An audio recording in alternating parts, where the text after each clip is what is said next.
Tay, magandang araw sa atin at sa ating pong Kandungang Bayan na lumalagana po at talagang pinagsisilbihan ng lahat ng senior citizen. Ito Kami, po nagpapasalamat kami dyan dahil sa hindi na kami mahirapan na magpunta sa barangay. Dahil dito, punta na kayo sa amin. Napakabait po kasi nanay ng inyong kapitan. Yan po si Renato Tanyag. Isa pong napakabait. Sa nagayan ito ng Barangay Baysa at Pinyahan, Iro Rodriguez. Ano pa itong ayaw magpapunta sa amin? Silangan, dyan sa may yung Kamyas. Ayaw malapit yan. dito, At baka raw sila mategi ang kanyang beauty. mapatunayan namin dito na kami rito ay pinagaling lahat. At maganda ang kanilang ginawa sa amin.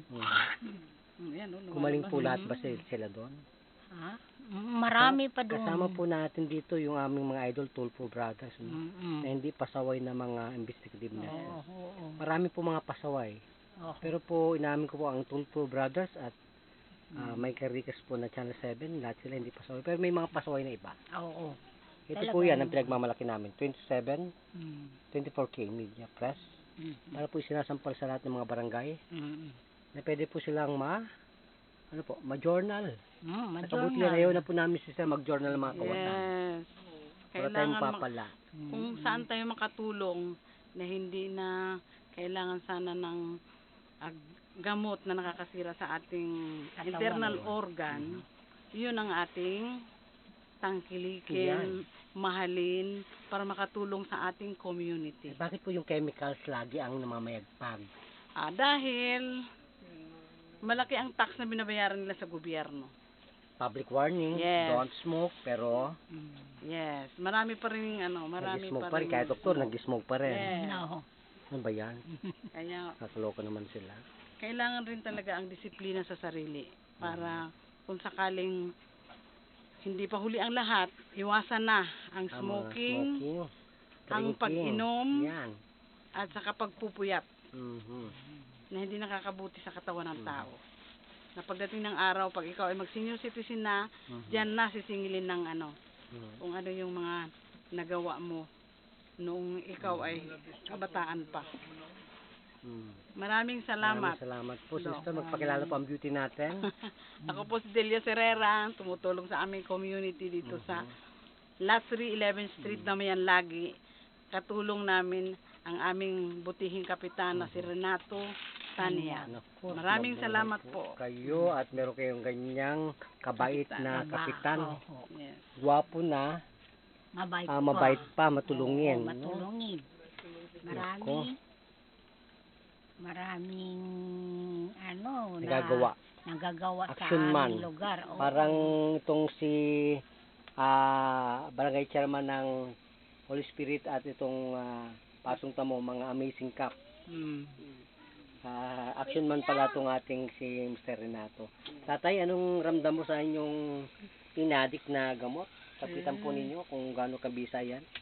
Buti-buti ng Gaano po kabisa nitong ilang po porsyento ng pagluwag ng hininga mo nung nilantakan mo at adikin mo? halos kalahati ang nawala. Ay kung yan po sungutin mo pa mamaya, may utang ka pa kay Lord.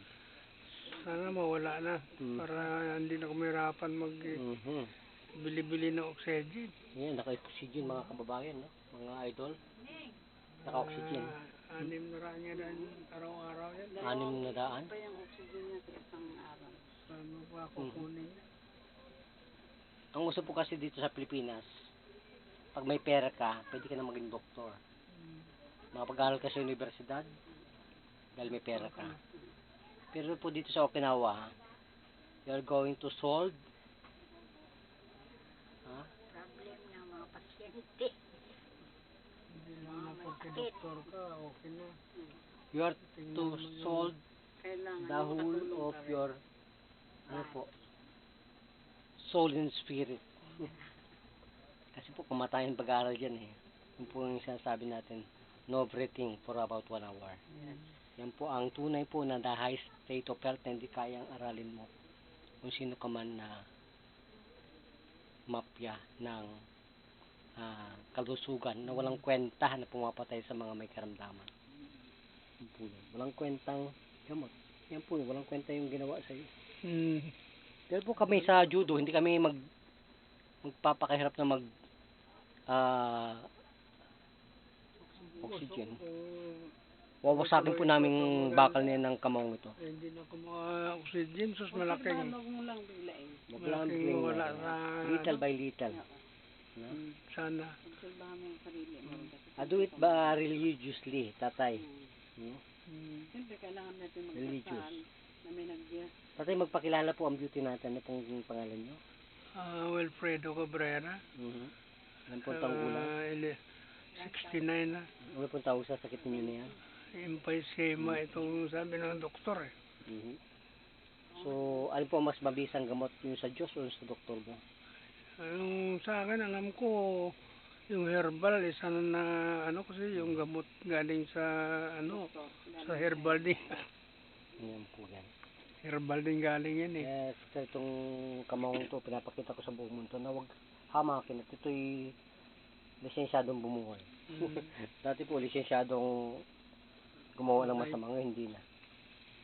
Wala tayong mapapala dyan. Sabi nga Duterte, love your neighbor, love your country. Kaya, Sana. love your enemies. No? Ang problema yun kung Love God, love your nilab enemy. ka nga, napatay ka pa naman. Yan po si Duterte, kaibigan na natin ang US, kaibigan na natin ang Taiwan, kaibigan natin ang China. Wala na po, kaibigan na natin si Mr. Norway Suwari. Lahat na po yan. So magtulungan lang. Kaibigan, para wala nang kaaway. Tulungan. Piliin po ang tamang gamot. No, Tama po ba? kailangan talaga. Magpasalamat po sa Diyos, brother. Salamat po sa Panginoon na binigyan ng daan para matuntun ko kung anong dapat makagamot sa akin. Gumaling po ba kayo? Ilang porsyentong gumaling? Halos nakalahati ang pakiramdam Mamaya mo. pa po, 100%. Ang tatay ko po, yan po emphysema, chronic obstructive pulmonary diseases. Pero, lumago ba? Lumuwag yung Sa papa ko, hindi po kaya niya. Ang kaya po niya ito, kamao na ang binigay ko. Hinatulang ko siya ng kamatayan. Pinatay ko ang sarili kong ama.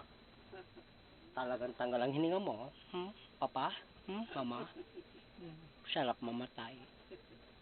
Di po ako nagdoba. Di po ako naghuhuwad at nagsasabi ng kasinungalingan. Alam niyo yan, mga master ng martial arts. You keep good. Kasalanan ng pumatay ng ama. Yun po through the best medication. Yun po ang handog ko sa tatay ko. Yun po ang assassination namin, ibinigay ko sa tatay ko. Nagsabong kinabukasan. Kaya nagtaka ang mga tao doon sa amin. Anong